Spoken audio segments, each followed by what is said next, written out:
Welcome with the SiR Academy. I am Hubert Scheer, and with me I have Olaf Herbans, the developer of the SiR Logic. Welcome, Olaf. Good morning.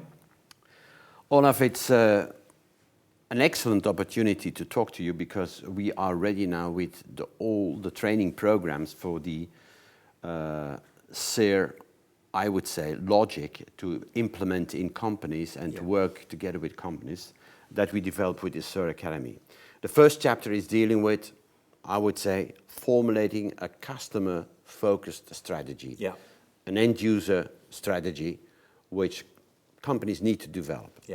And we're looking in having 4 sessions in there. The first session would deal with trends and developments and where are we going to, where do we need to go to? What do you think about this? Well, it's clear, it's really interesting that we have to go with participants, of course, into the past and to see how companies have evolved and how they talked about the customer in the past and customer success in the past and how they're talking about it today. And what value elements from the past we can pick up and still use today. So important is that a customer strategy or customer-focused strategy is important today because a business strategy is no longer enough. It means that we create a proposal like in what you want to be the best on the market, but you will never be the best unless you include the customer. So we need to see, who the customer is and how we can be involved in this process. So it will be really fun in the first section to see how relationship marketing, one-to-one marketing, service dominant logic, engagement logic, and all the good things that we have been developing over the last years, how that still is valid, and what are the traces of these logics still present in companies today. So we also want to assure people that whatever was is not going to be thrown away. It's going to still be an interesting legacy that they can use. What we're going to do is, of course, give him an eye-opener of how to get more involvement from the end user in order to get what we call then goodwill or the additional value, because by and large, it is always a company, whether they deliver service or products or solutions, they want to have a competitive edge. They want to say, we are better, we are differentiated from other companies. So that was kind of the point, eh? So the business strategy was like we have the better product, or or we have specialization or whatever. But that kind of is difficult to. But how do you involve? That's it, the customer in that. The end user. You talk about, or we want to talk about, and this is a quite interesting topic, about the CX plus, the customer experience above, or meta. It's clear that it's just to say that people who participate in this need to formulate strategies, both towards the customer, but also towards internal stakeholders. You need to renew your vow with the customer today. But for that you need to use words. And it's difficult to use words like we create solutions, or we exceed expectations, or we fulfill needs, because that is the words of the past. I mean, they're still very valuable, but we need to put them in a new collaborative framework. So it's very difficult to say that you deliver a solution if the customer is actually part of the solution. So see, we need to kind of just take the good things and put them in a new. And now what is the new logic? SiR logic is the meta experience logic. And what is that? It means that what we promise the customer is that we will start a dialogue with him or her in real time about the experience. So whatever experience we were delivering, we will immediately ask, like, was this okay? Can we adjust it? And so on. But this will happen in real time. So it will not happen through market research, listening to the customer.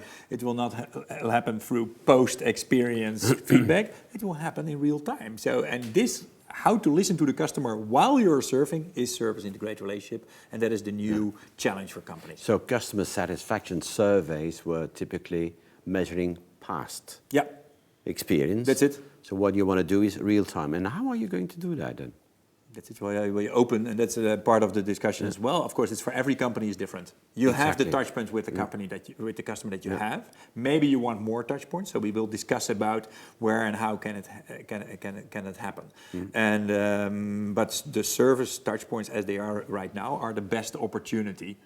But then, of course, we need to see how IT systems, how staff, how marketing people actually, will so make a different when you contribution. talk about service touch points, it means that these are the people who are having contact with the end user, with the customer.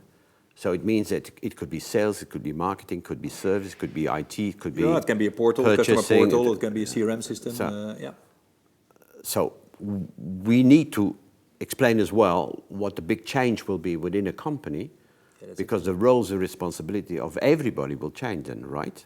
Everybody is hunting for goodwill, as you name it, and that's a good leitmotif to say. But it means that all functions in a company need to become relevant to the interaction with the customer. Okay. So we get the hunt of every function to become more relevant. Brands need to come down and get grounded, not just say that they represent innovation or values or whatever. How does that translate to the interaction with the customer?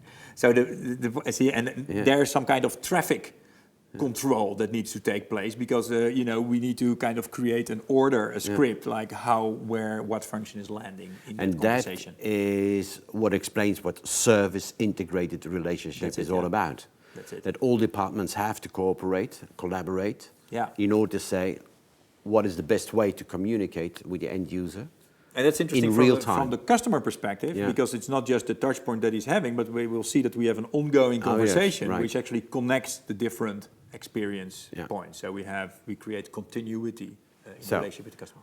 And that's what we're going to discuss, how that can be realized, of course, in the companies where the So we look at the past, we look what today is, I would say, acceptable or feasible. Yeah. We look of what is needed, the meta experience that we are searching for. We discuss and work with the companies what is the impact and what kind of departments will be affected by all of that. Cross functions and cross levels. And finally, I think it's absolutely necessary to talk about kind of action plans. What was, what can be improved, and what to do about it. Do you feel that this is an important absolutely. Especially session? The last part is, the strategy is the idea, the vision. And I think we generally find rather easily consensus about this, because it's not threatening anybody's contribution. Everybody is welcome to make a contribution. But the point, of course, is what is the current state in the company? What are the current programs, and how are we going to integrate this? With existing efforts to design journeys, existing quality programs, alliances, audits, compliance issues, and so on. So there's a big kind of analysis from the start, like where we're going to land this program. That's it. Excellent. So it means that if you want to learn more about, I would say, how to build a customer-focused strategy and how to make sure that you can be successful with your interaction with the end user and customer, I believe this chapter 1 will absolutely give you that knowledge. Thank you.